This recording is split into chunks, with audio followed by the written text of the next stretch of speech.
I'm Miss Chadwick, and today I will be reading chapters 32 through 34 of Escape from Mr. Limoncello's Library. Here we go. Chapter 32. Okay, Sierra, said Kyle. Your turn. Sierra flicked to the spinner. The pointy tip ended up in the yellow 200 zone, so she went ahead and pulled a yellow card. It's definitely for the 200 section, she said, showing her clue to Miguel before revealing it to Kyle and Akimi. Weird, said Miguel. What? Said Akimi before Kyle could.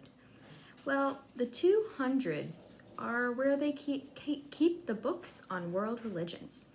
But there are 2 numbers on this card, said Sierra.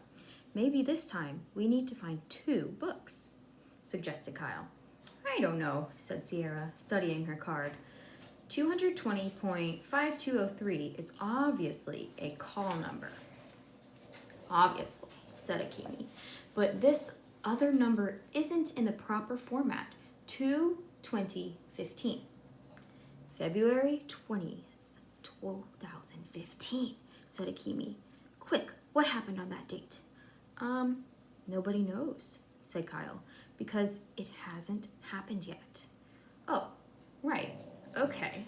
How about February 20th, 1915? That was the opening day of the Panama Pacific International Exposition in San Francisco, said Sierra. Jaws dropped. Sorry, I'm a big World's Fair fan. Everybody else just nodded. Finally, Miguel spoke up. Look, let's just go down to the 200s room and find 220.5203. We can figure out the second chunk later. The team once again trooped down to the second floor and worked their way around the circular balcony. You guys, said Sierra, looking across the atrium at the statues. Remember how they switched all the hologram authors when Bridget Wage did her extreme challenge? Yep, said Kyle. She was doing good till she got to the Russian dude. What Russian dude? Asked Miguel, who hadn't witnessed Bridget's elimination. Guy who wrote 5 or 6 books Sierra could tell you about. But look, said Sierra. Now all the author statues are the same ones they were last night. So, Kyle said thoughtfully, if they can switch them around, these must be clues for our game, blurted Akimi. She pulled out a pen and her notepad. I'll write down their names. Start with the guy under the 000 wedge of the Wonder Dome, suggested Kyle. Right. Akimi read the label pedestals and jotted down all the authors' names.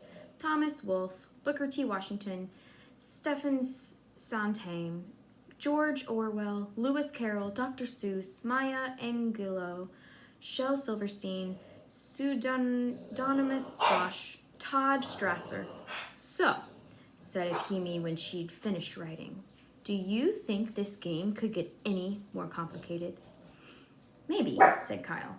It's possible that Mr. Limoncello left a couple different paths to the same solution. Well, personally, I can only take one path at a time, said Akimi. So let's go find 220 whatever. Should be the next row of bookcases, said Miguel. Here we go. 220.5203. The King James Bible. Ach, der Liber. An excellent choice, said a man with a thick German accent. The 4 teammates spun around and were face to face with a semi-transparent guy in medieval garb with a fur-trimmed cap and a beard that looked like 2 raccoon tails sewn together under his nose and chin. I am Jonas Genflisch zur Laden zum Gutenberg, said the holographic image, who had ink stains all over his fingertips. You created the Gutenberg Bibles on your printing press, gushed Sierra. Ja, big bestseller. You need help with der Bible. I am at your service. He bowed. Okay, said Akimi, turning to Miguel. Take it away, Miguel. Herr Gutenberg, sir. We're looking for 2/20/15. Das ist einfach. Huh? That was easy. 2:20-15 is Exodus chapter 20, verse 15. Of course, said Miguel. Exodus is the second book of the Bible. 20 and 15 are the chapter verses. He flipped through some pages. Here we go. Exodus chapter 20, verse 15. It's one of the 10 commandments. Thou shalt not steal. Chapter 33. Let's put the 2 new cards on the table, said Charles. He and his so-called teammates, Andrew and Haley, Charles planned on dumping them both right before he made his glorious solo exit from the library, had scoured the library together for hours looking for more book cover matches. Peckelman wasn't nearly as good with the Dewey Decimal System as he had claimed to be, and Charles needed someone to do that sort of thing for him. His father always hired tutors or research assistants for him whenever Charles had to do a major paper or report. Finally, around 6 in, coincidentally, the 600s room, they scored twice, finding T for you and me, 641.3372, and why wait to lose weight, 613.2522. Now their picture puzzle had only 4 blanks remaining. Those are the clues. Okay, said Andrew. I think it's pretty clear. Woolly blank, walk up the skinny blank blank, house Indian, and 19 blank. Charles nodded and said, interesting, even though he knew Peckelman was way off. Hello? Said Haley. That doesn't make any sense. Sure it does, said Andrew. No it doesn't. In his head, Charles had decoded the clues so far as ewe, a female sheep, blank, walk out the T plus H plus E, way, blank blank, in past blank. But out loud he said, I think we just need to tweak Andrew's translation a little. Fine, go ahead, I don't care. Andrew slumped down in his seat to sulk.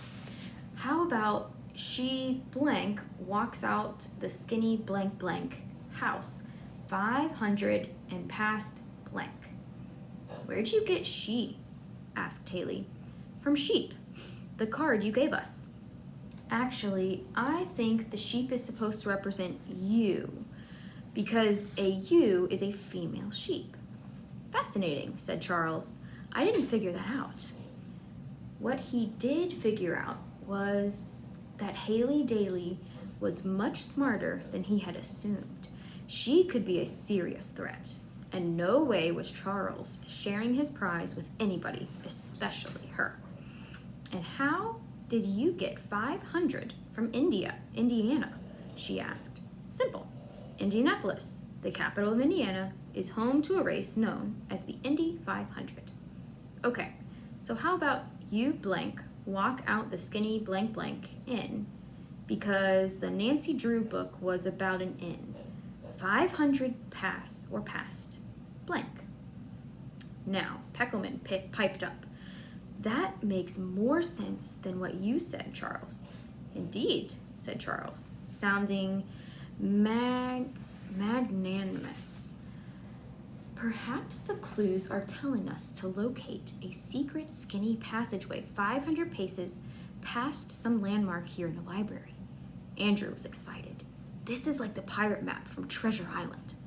Or, said Haley, maybe these clues are telling us we need to go out and find 4 books we haven't found yet. We should split up. I'll go back to the 400s room. We've already been there, said Andrew. Well, you guys might have missed something. Good idea, said Charles. He figured if Haley Daly wasted time retracing steps and he and Andrew had already taken, she would find nothing new and become less of a threat. Let's meet back here at, say, 7? Fine. Haley left the meeting room. Charles went to the door and closed it. You know what we really need? He said to Andrew. Chocolate milk and maybe some cookies? Charles shook his head. No, Andrew. We need whatever clues Kyle Keeley and his team have found, especially if they have our missing cards. Chapter 34. Veering left the instant she reached the second floor, Haley made her way toward the 400's room. She figured that Charles and Andrew had probably missed something important in the foreign languages room because they'd spent too much time talking to these awesome mannequins that told them all about their American heritage. As she rounded the bend, Haley saw Kyle Keeley and his crew tumble out of the 200's room. It looked like Miguel was carrying a Bible, but a Bible wasn't one of the books on display in the staff pick's case. We're following separate paths to the same goal, Haley thought, and somewhere those two paths are going to collide. Haley slid her card key down the reader slot in the 400's door. The lock clicked and she pushed the door open. The room was dimly lit. Bienvenida, bienvenue, Witami, Kuwakabas Karabasha. Welcome, boomed a voice from the ceiling speakers. Sorry, said Haley, blindly feeling her way forward and bumping into something hard and lumpy. This is the 400's room, home of all of foreign languages. Here, Haley, you can learn all about your American heritage. A bank of spotlights thumped on. Haley was basically hugging a department store mannequin. An overhead projector became a movie onto the dummy on her left, turning it into a perky woman who looked like Haley would probably look a couple of years after she graduated from college. Hello, Haley. Welcome to your American heritage. Let's begin your voyage. That's okay. I don't have time right now. I'm Haley Daly. My ancestors were Irish, okay? So can we skip the history lesson and... Suddenly, the two mannequins at the far end of the row turned into sepia-toned versions of her great-great-great-grandmother and great-great-great-grandfather. Haley knew it was them because her dad had a bunch of old photos hanging in their family room. The two dummies looked exactly like Patrick and Ona Daly did in their wedding portrait. No man ever wore a scarf as warm as his daughter's arm around his neck, said Patrick in his thick Irish brogue. Your da is proud of you, Haley. Thanks, but I really need to win this competition. Watch out for sneaky rascals, said Una. Them that would steal the sugar out of your punch. Haley had to smile. It sounded like her ancestors had met Charles Chiltington. And always remember, Haley, her great-great-great-grandfather. Every woman's mind is her kingdom. Rule it wisely, lassie. I'm trying. This library can help, said her great-great-great-grandmother with a wink. And when she did, a secret panel in the wall slid open. What's going on? Said Haley. You're our third visitor, boomed the jolly announcer in the ceiling. So, according to the American Heritage Dictionary of Idioms, available in our reference department, by the way, the third time is a charm. Therefore, as our third visitor, you have won this charming bonus. 2 bonuses in one day? She was right. Mr. Limoncello definitely wanted Haley Daly to win this game, because clearly he knew she'd be the perfect, best-looking spokesmodel for his holiday commercials. Don't worry, sir, Haley said to the nearest TV camera. I won't let you down. She hurried through the open wall panel and into the 300's room on the other side. Ta-da! The first thing she saw was one of the books they'd been searching for all day long, True Crime Ohio, the Buckeye State's most notorious brigands, burglars, and bandits, by Claire Taylor Winters. She quickly opened the cover and found the hidden 4x4 card. It took her 2 seconds to decipher the clue. Bandits. Haley remembered another bit of Irish wisdom, something her dad said all the time. Never bolt your door with a boiled carrot. She decided to keep this new clue secret and secure.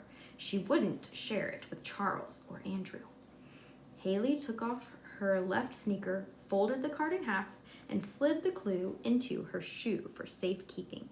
When her sneak was laced up tight again, she took the True Crime Ohio book off its display stand and tucked it into the bookshelf, making sure it was in the proper position, right between 364.1091 and 364.1093. That way, she'd know where to find it, if, for whatever reason, she needed the book again. Haley looked at the nearest camera and flashed it, her brightest toothpaste commercial smile. Go, limoncello. That's a cheer I just made up.